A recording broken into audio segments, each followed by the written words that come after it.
కొత్త టీఆర్ఎస్ పుట్టింది. తెలంగాణ రాష్ట్ర సేన. ఈ పార్టీ ఎవరు పెట్టిన అంటే కల్వకుంట్ల కవిత. ఈ కల్వకుంట్ల కవిత ఎవరు అంటే మనందరికి తెలిసిన కదా కేసీఆర్ బిడ్డ. కేసీఆర్ మీద ఇంకా తూటాలు పెట్టుకుంటూ కూర్చున్నది. ఇది ఎట్లా తయారైపోయింది అంటే ఈ ఆడోళ్ళు తెలంగాణను ఆంధ్రప్రదేశ్లల్లా అంటే శర్మనేమో వాళ్ళ అన్న జగన్ మీద, ఈమెనేమో వీళ్ళ అన్న మీద ఈ తూటాలు పేల్చుడు. ఇక మీకు వీళ్ళకు భూమి మీద ఇంకెవరు దొరకలేదా? నాకు అర్థం కాదు. మీకు అసలు మీకు రాజకీయ అవగాహన ఉండదు, రాజకీయంలో పట్టు ఉండదు, ఏమో చేసి ఏమో ఆలోచించి ఏదో పైసలు సంపాదించడానికి వచ్చారు తప్ప మీరు ఇంతకు మించి ఏం లేదు. ఈమె ఏం చేసిందని ఆ బ్యూటీ పార్లర్ పెట్టుకొని అది చేసుకొని పైసలు సంపాదించింది. అంతకు మించి ఏం చేసింది చెప్పు? వీళ్ళ నాన్న పేరు లేకుంటే ఏమైనా దేనికి పని చేస్తుంది? ఈమె కనీసం దేనికన్నా పనిచేస్తాయి ఇక వాళ్ళ నాన్న పేరు లేకుంటే. మనం అంటే ఏదో వీళ్ళు కొద్దిగా అటు ఇట్లా అంటారు కానీ ఇది ఏం పద్ధతి? ఇక వీళ్ళకి సపోర్ట్ చేసే ఒక భజన బ్యాచ్ ఉంటుంది.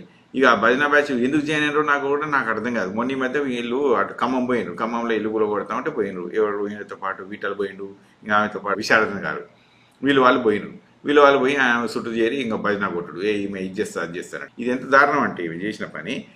ఈమె కొత్త పార్టీ పెట్టుకున్నది. సరే పెట్టుకున్నావు, పార్టీ పెట్టుకున్నావు కదా, నువ్వు సంతోషం, పార్టీ పెట్టుకున్నావు, నీ పార్టీ మీద పని చేసుకో.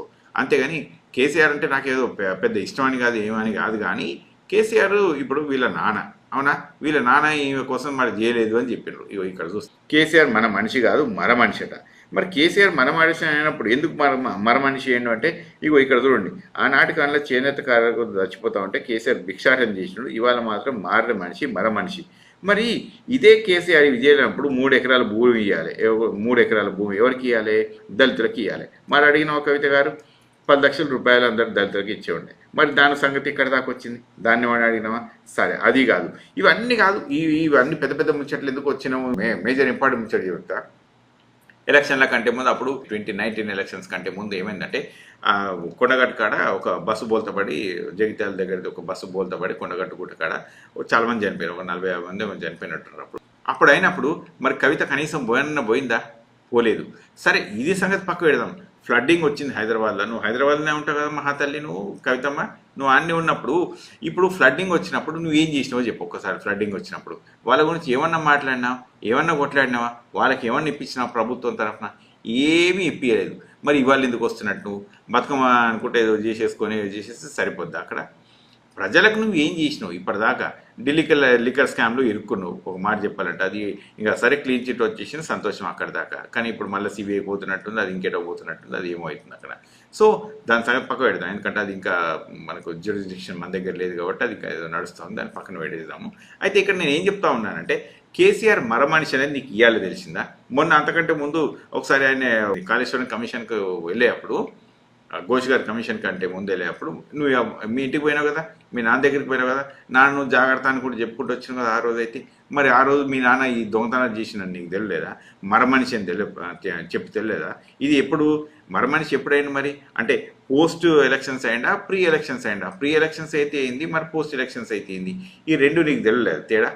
ఇప్పుడైతే అధికారం లేదు. అధికారం లేనప్పుడు ఏదో ఒకటి ఉంటుంది కదా. సరే, అట్లా కాదు, మీ నాన్న ఇప్పుడు నీకోసం నువ్వు జైల్లో పడ్డప్పుడు నీకోసం రాలేదు, అక్కడ నీకు ఏదో మనసు బాధపడ్డదు, ఏదో ఒకటి అయి ఉంటుంది అక్కడ. అయినప్పుడు నువ్వు చేసిన తప్పుకు మీ నాన్నని శిక్షించుకు వేసుడు, అసలు నువ్వు చేపట్టుకునే మీ నాన్నకు బ్యాడ్ నేమ్ వచ్చేసి కరెక్ట్ అయిపోవాలంటే ఓడిపోయినారు. ఆయనకు 2-3 రీజన్స్ ఉన్నాయి. కాళేశ్వరం ఒకటి మేజర్ రీజన్ అయిపోయింది, అది ఊరిపోడు. ఇంకోటి ఏంటంటే ఎమ్మెల్యేలను మార్చలేదు. ఇంకోటేమో నీ దెబ్బ. 3 దగ్గర నుంచి 3 డైరెక్షన్. ఇక మీ అన్ని చేసిన కొన్ని ఘనకార్యాలు కూడా ఉన్నాయనుకో, ఆ ఘనకార్యాలు అన్ని కలుపుకొని మొత్తం కొంప కొల్లేరు చేసారు కరెక్ట్ చెప్పండి మీ నాన్నకు. తర్వాత ఇంకొకటి చూపిస్తా. ఇక్కడ నువ్వు మాట్లాడింది మీ నాన్న పైన. నాకు మీ నాన్న అంటే స్పెషల్గా ప్రేమ ఏం లేదు. I don't like your father అని చెప్పా, ఐ లైక్ యువర్ ఫాదర్ అని చెప్పా, నాకు ఆ సంబంధం లేదు. కానీ నువ్వు చేసిన దాన్ని ముందెందుకు మాట్లాడలేదు, ఇప్పుడు ఎందుకు మాట్లాడుతున్నావు అనేది నా క్వశ్చన్. రైట్, ఇక్కడ అయిపోలేదు. అయితే ఇప్పుడు చెప్తాడు.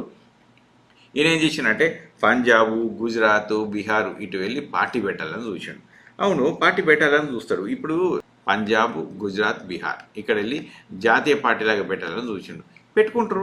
అది రాజకీయ పార్టీ అన్నప్పుడు రాజకీయం పెట్టకపోతే ఇంకేం పెడతారు? ఆయన అడిగిపోయేమన్నా హోటల్ పెట్టుకోమంటా, దుకాణంలో పెట్టుకోమంటా, ఇంకేమైనా బిజినెస్లు చేసుకోమంటా? ఆయన రాజకీయవేత్త, రాజకీయం చేద్దామని చెప్పి ఆయన పార్టీని ఎస్టాబ్లిష్ చేద్దాం, ఇంకా ముందుకు తీసుకెళ్దామని చెప్పి ఎవరైనా ఆలోచిస్తారు. ఆయన అదే ఆలోచించి టీఆర్ఎస్ నుంచి బీఆర్ఎస్కి మార్చుకున్నాడు. నీకు నచ్చలే, దట్స్ ఓకే. అంతేగాని మీ నాన్న అటుపోయిండు కాబట్టి ఏదో ఇంకా తప్పు చేసిన టైప్లో నువ్వు చెప్పడానికి ఆన్సర్ లేదు మీకు అక్కడ. కవిత గారు, మీకు ఆ ఆన్సర్ లేదు. తర్వాత సరే, ఇల్లు కొట్టారు. ఇలువలు కొడితే ఇంతకంటే ముందు మీకంటే ముందు ఇంకో 10 మంది ఎక్కువ పోయినారు. 10 మంది ఎక్కువ పోయినప్పుడు ఇప్పుడు ఏమని చేసిందంటే వాళ్ళకి సీన్ వస్తుంది, నాకు కూడా నేను రావాలని చెప్పి ఇక వీళ్ళని తీసుకుని అయితే పోయినరు. తీసుకుపోయిన తర్వాత మరి దాని కంటిన్యూషన్ ఎఫెక్ట్ ఏముంది మీరు? ఆ తర్వాత ఇప్పుడు ఇక్కడ ఇల్లులు వచ్చినాయా? మీకేం అక్కడ ఎవరికి వచ్చినట్టు ఇంకేం దాఖలాలు లేవు కదా. మరి అప్పటిదాకా దాన్ని పోరాటం చేయాలి కదా. మరి ఎక్కడ పోయినారు మీరు? ఇప్పుడు వేడిడిపో ఇప్పుడు మీరు ఏమైనా పోరాటం చేస్తామని మేము నమ్మకం ఉందనుకుంటారా? సరే ఈడనో ఇప్పుడు మీటింగ్ పెట్టారు. ఈ మీటింగ్ పెట్టినంత మాత్రాన మీ వెనక ర్యాలీ అవుతారని జనాలకి ఏం నమ్మకం లేదు. మీరు మీ నాన్న మీ ఇద్దరి పైన కూడా అసలు జనాలు ఎప్పటికీ ఇప్పుడైతే ప్రస్తుతానికైతే మీకు ఏం సీన్ లేదు అక్కడ. నిజంగా చెప్పాలంటే ఈ కాంగ్రెస్ ప్రభుత్వం కూడా పెద్ద గొప్ప ప్రభుత్వం ఏం కాదు. అది కూడా ఇల్లు పడుతూ ఉంది, చాలా బ్యాడ్ పని చేస్తూ ఉంది. కానీ ఏం చెప్తా ఉన్నా అంటే మీరు చేసిన ఘనకార్యాలు ఈ 10 ఏళ్ళల్లో అసలు మిగులు బడ్జెట్ రాష్ట్రానికి తీసుకుపోయి 7 లక్షల కోట్ల అప్పుకాడ పెట్టారు. ఇంతకంటే దరిద్రం ఇంకేం చేస్తారో నాకైతే తెలియదు. లక్షల కోట్లు, ఒక 6 లక్షల కోట్లు 7 లక్షల కోట్లు మీరు అసలు ఉన్న బడ్జెట్కు అప్పు తీసుకొచ్చి పెట్టేశారు. ఇది ఎవరిని ఎత్తివే పెట్టారు మీరంతా? ఇలా ఎవరు బాగుపడరు? మీ అన్నకు పెద్ద ఫామ్ హౌజు, మీ నాన్నకు ఫామ్ హౌజు, నీకు 2-3 ఫామ్ హౌజులు అంటున్నాయి, మీ బావకు 2-3 ఫామ్ హౌజులు అంటున్నాయి. భూమి పుట్టినలకు ఒక ఫామ్ హౌస్ పెట్టారు. అవునా? మీరు ఏం ఏం చేసేది చెప్పండి రాష్ట్రానికి? మీరు రాష్ట్రానికి చేసింది ఏం లేదు. మీ వల్ల ఘనకార్యం ఏం జరగలేదు. మీ కుటుంబంతో అన్యాయం జరిగింది రాష్ట్రానికి. ఒక మాట చెప్పాలంటే తెలంగాణ అనేది అందరు కలలుగన్నీ తెచ్చుకున్న తెలంగాణను మీరు హైజాక్ చేసి మొత్తం కొంప కొల్లెడి చేసింది తెలంగాణది. ఇవాళ అసలు తెలంగాణ ఇట్లుండడానికి ప్రైమరీ రీజన్ మీరు మీ కుటుంబమే. ఇవాళ వచ్చేసి నేను తెలంగాణ రాష్ట్ర సేన అని ఒకటి పెట్టుకున్నా అని చెప్పి రేపు పొద్దున ఓట్లు ఏమంటే ప్రజలారా ఇట్లాంటి వాళ్ళకి మాత్రం ఓటేయకండి. వీళ్ళు మరీ దారుణమైన మనుషులు, వీళ్ళకి ఓటేయొద్దనే చెప్పి కోరుకుంటా నేను.